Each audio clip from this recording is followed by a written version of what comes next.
जय हिंद, हिंद की जय। आज के इस वीडियो में हम बात करेंगे कक्षा 10 के विज्ञान के पहले चैप्टर रासायनिक अभिक्रिया एवं समीकरण को। एनसीईआरटी बेस्ड पूरा चैप्टर को कंप्लीट पढ़ेंगे। मैं दावा कर सकता हूं कि इस वीडियो को देखने के बाद आपको कोई दूसरी वीडियो देखने की जरूरत नहीं पड़ेगी। आप हमारे इस चैनल हर्षित की पाठशाला पे पहली बार आए हैं तो चैनल को कर लीजिएगा सब्सक्राइब और वीडियो को एक लाइक करके अपना कमेंट बॉक्स में नाम और पता लिख दीजिएगा। इस वीडियो की पीडीएफ आपको कहां पर मिलेगी, कैसे मिलेगी, मैं आपको वीडियो के लास्ट में बताऊंगा। तो चलते हैं वीडियो की ओर। पहले देख लेते हैं चैप्टर का नाम क्या है। चैप्टर का नाम है रासायनिक अभिक्रिया एवं समीकरण। चैप्टर का नाम है रासायनिक अभिक्रिया एवं समीकरण। अब रासायनिक अभिक्रिया क्या है इसे देख लेते हैं। तो रासायनिक अभिक्रिया क्या है, रासायनिक अभिक्रिया क्या है इसको देखते हैं। तो रासायनिक अभिक्रिया दो या दो से अधिक पदार्थ आपस में मिलकर एक नए गुणधर्म वाले एक या एक से अधिक पदार्थ का निर्माण करते हैं, क्या कहलाती है? रासायनिक अभिक्रिया कहलाती है। अब रासायनिक अभिक्रिया क्या है? एक या एक से अधिक पदार्थ आपस में मिलकर एक नए गुणधर्म वाले पदार्थ का क्या करते हैं? निर्माण करते हैं। एक या एक से अधिक पदार्थ का निर्माण करते हैं, रासायनिक अभिक्रिया कहलाती है। नहीं समझ में आए? देखो, घर पे क्या दूध आता है, उससे क्या बनती है? दही बनती है। तो दूध से दही का बनना क्या है? रासायनिक अभिक्रिया। पहले उसका क्या था? दूध क्या था? मीठा था, लेकिन वो कैसे बन गया दही में? खट्टा। तो उसके गुण धर्म में क्या हुआ? परिवर्तन हुआ, बदलाव हुआ, उसे ही कहेंगे रासायनिक अभिक्रिया। जैसे कि हाइड्रोजन और ऑक्सीजन गैस मिलकर जल का निर्माण करते हैं, यानी कि hydrogen gas H2O plus oxygen gas O2 मिलकर H2O का निर्माण करते हैं। ठीक है, अब इसको संतुलित करेंगे तो चलो आगे देखेंगे संतुलित करना। ठीक है, तो रासायनिक अभिक्रिया क्या है? दो या दो से अधिक पदार्थ आपस में मिलकर, किसमें? आपस में मिलकर, ठीक है, आपस में मिलकर एक या एक से अधिक पदार्थ का निर्माण करते हैं। कैसे पदार्थ का? नए गुणधर्म वाले पदार्थ का क्या कहलाता है? रासायनिक अभिक्रिया। ठीक है, जैसे कि अभी हमने बताया कि दूध से दही बन सकता है, लेकिन दही से दूध नहीं। ठीक है, दही से दूध नहीं बनेगा, लेकिन दूध से दही बन सकता है। ठीक है, तो इसका मतलब है कि जो नए पदार्थ के निर्माण के बाद उसे पुनः उसकी भौतिक अवस्था में नहीं लाया जा सकता। यानी कि एक बार रासायनिक अभिक्रिया हो जाती है तो फिर उसे दोबारा उसकी पुनः वाली पहली वाली अवस्था में नहीं ला सकते।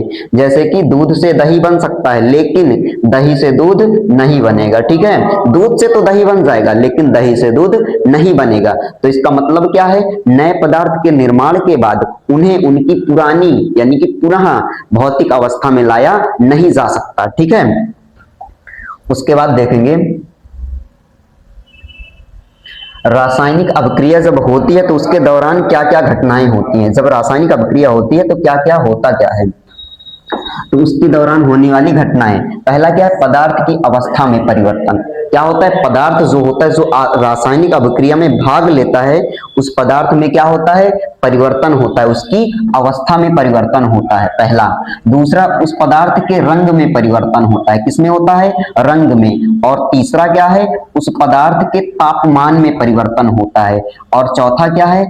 पदार्थ से गैस का उत्सर्जन। अब उत्सर्जन का मतलब क्या है? निकलना। उत्सर्जन का मतलब क्या है? निकलना।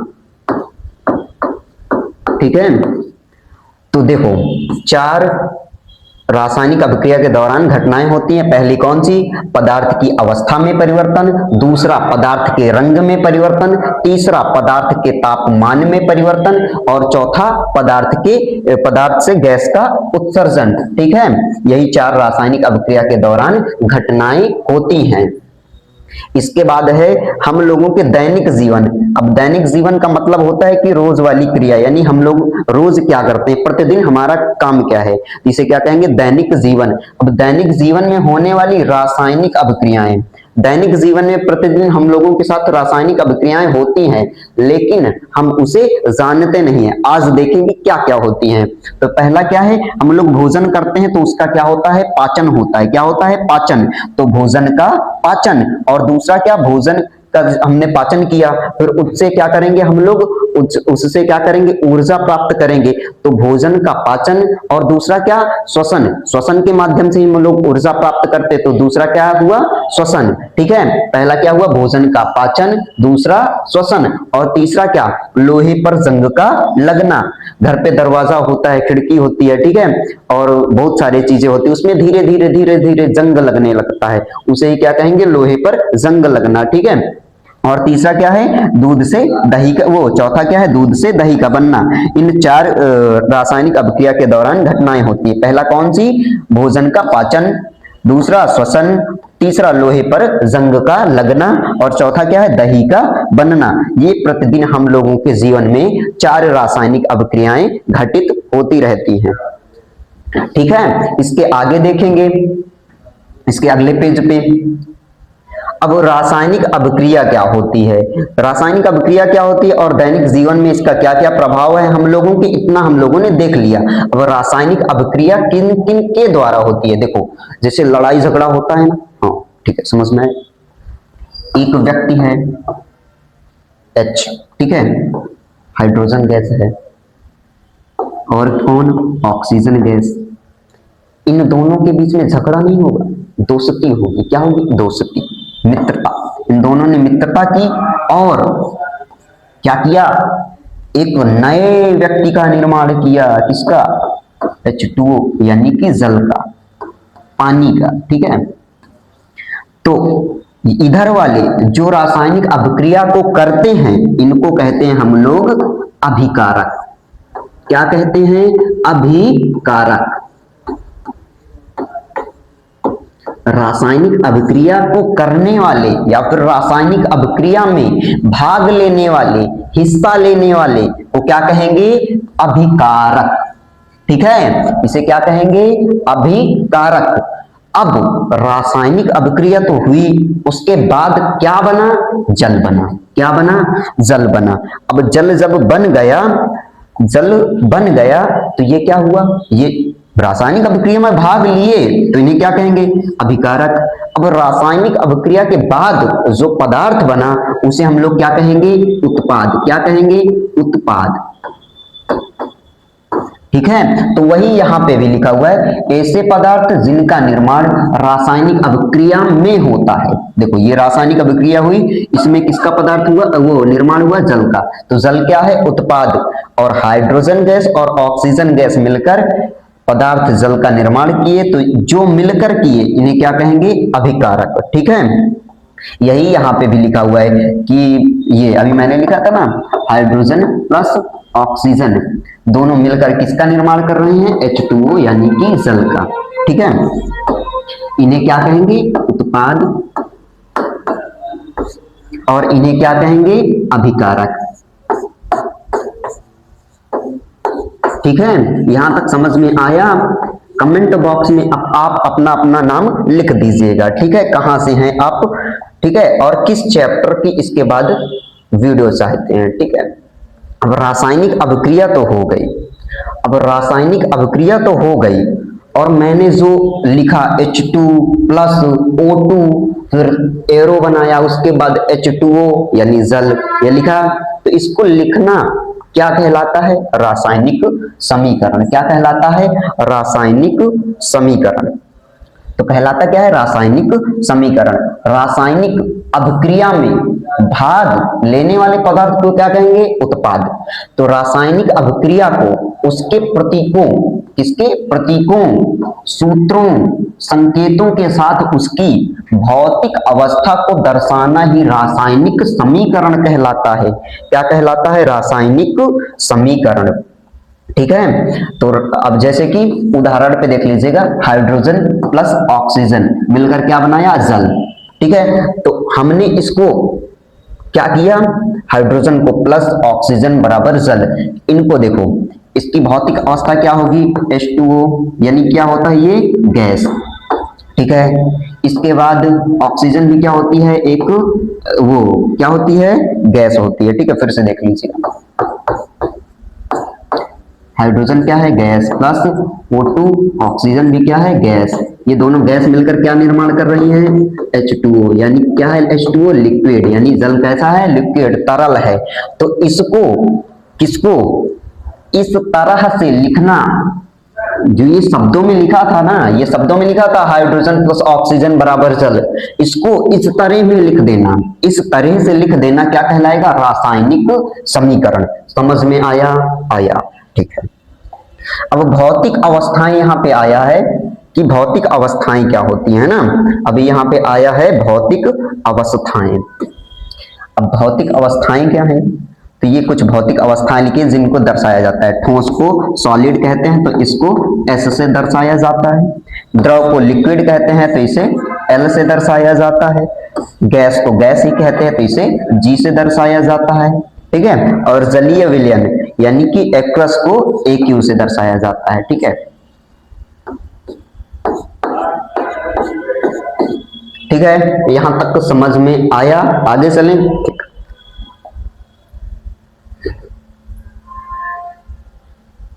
अब रासायनिक समीकरण को कैसे संतुलित करें, ये भी बात होती है। तो इसमें आज एक रासायनिक समीकरण को संतुलित कर लें, और इसके बाद समीकरण को संतुलित करना क्यों आवश्यक है इसको भी देखेंगे। तो एक रासायनिक समीकरण ले लेते हैं, जैसे कि हाइड्रोजन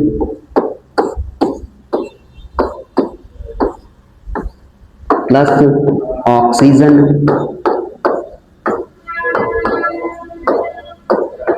हाइड्रोजन प्लस ऑक्सीजन बराबर क्या बन रहा था, जल।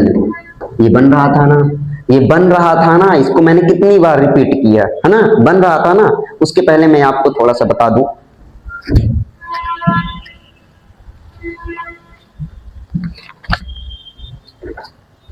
मैंने आप लोगों के लिए ये PDF हाथ से लिखी, वो नोट्स हाथ से लिखी हुई है। आप लोग वीडियो को लाइक करके चैनल को सब्सक्राइब कर लीजिएगा। आपको सभी चैप्टरों पे इस तरीके वीडियो के बाद आपको हस्तलिखित PDF नोट्स ये वाली भी और ये वाली भी फ्री में प्रोवाइड करवा दूंगा। ठीक है, तो पहले देख लेते हैं वीडियो को। ठीक है,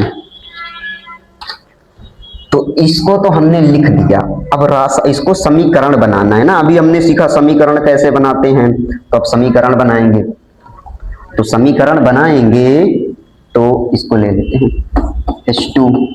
अभी हमने देखा इसकी भौतिक अवस्था क्या है, हाइड्रोजन की, ये गैस है। ठीक है, प्लस था, प्लस लगा दिया। ऑक्सीजन किससे दर्शाते हैं, O2 से। ये क्या है, गैस है, तो इसको गैस।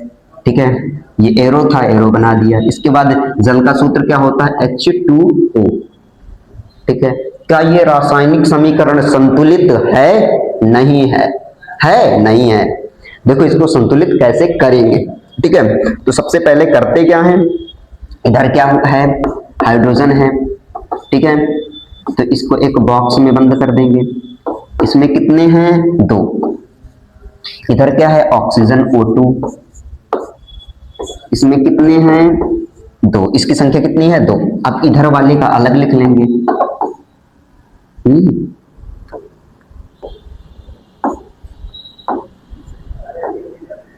अब हाइड्रोजन कितना है, 2। ऑक्सीजन कितना है, 1। यहां तक तो समझ में आया ना। अब आगे देखते हैं संतुलित कैसे करेंगे। ठीक है, देखो यहां पे हाइड्रोजन 2, यहां पे हाइड्रोजन 2, यहां पे भी 2। समझ सही है। ऑक्सीजन यहां पे 2, लेकिन यहां पे ऑक्सीजन 1 नहीं बन रहा सिस्टम। यहां पे 1, यहां पे 2, तो यहां पे भी 2 करेंगे तो ये तो 2 हो जाएगा। अब तो सही है, ये भी सही, ये भी सही, लेकिन ये कितना हो जाएगा, 4। गड़बड़ होगा, यहाँ पे 2 ही है। तो हमको क्या करना है, इसके आगे भी 2 लगा दें, तो 2 2 4। अब जहां जहां पे हमने इनको लगाया वहीं वहीं पे यहाँ पे हमको रख देना है समीकरण संतुलित। जैसे हमने H2 के आगे 2 लगाया तो यहाँ पे 2। इसके बाद हमने इसके आगे H2O के आगे 2 लगाया तो यहाँ पे 2 लगा देना। सिंपल सा ये आपका रासायनिक समीकरण क्या हुआ, संतुलित। संतुलित करना सीख लिया, ठीक है। अब संतुलित क्यों करते हैं इसको देख लें, ठीक है।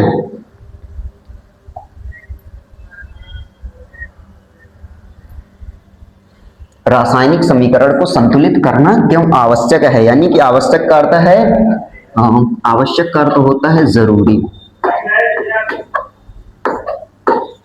इसको संतुलित ना करें तो भी काम बन सकता है, क्यों, क्या जरूरी है क्या कि इसको संतुलित ही करना है? तो हाँ, इसका जवाब है हाँ, संतुलित करना है। क्यों? अच्छा ये बताओ, जब 1 किलो दूध रहता है फिर उससे दही बनाई जाती है, कितना बनता है? 50 ग्राम? नहीं ना, 1 ही किलो रहती है ना। तो वही समझेंगे, ठीक है। ये देखो, इसके द्वारा हम लोग रासायनिक समीकरण को क्या करते हैं? संतुलित करते हैं। ये एक रीजन है। क्या है? द्रव्यमान संरक्षण का नियम। एक होता है द्रव्यमान संरक्षण का नियम, इसके ही कारण हम लोग रासायनिक समीकरण को संतुलित करते हैं। अब ये क्या है इसको देख लें, ये पेपर में बहुत पूछा जाता है, ठीक है। तो किसी भी, क्या लिखा हुआ है? किसी भी रासायनिक अभिक्रिया में ना तो द्रव्य, देखो द्रव्य लिखा हुआ है, द्रव नहीं लिखा हुआ है। क्या लिखा हुआ है? द्रव्य। द्रव्य का अर्थ होता है पदार्थ, ठीक है। और द्रव का अर्थ होता है पदार्थ की अवस्था।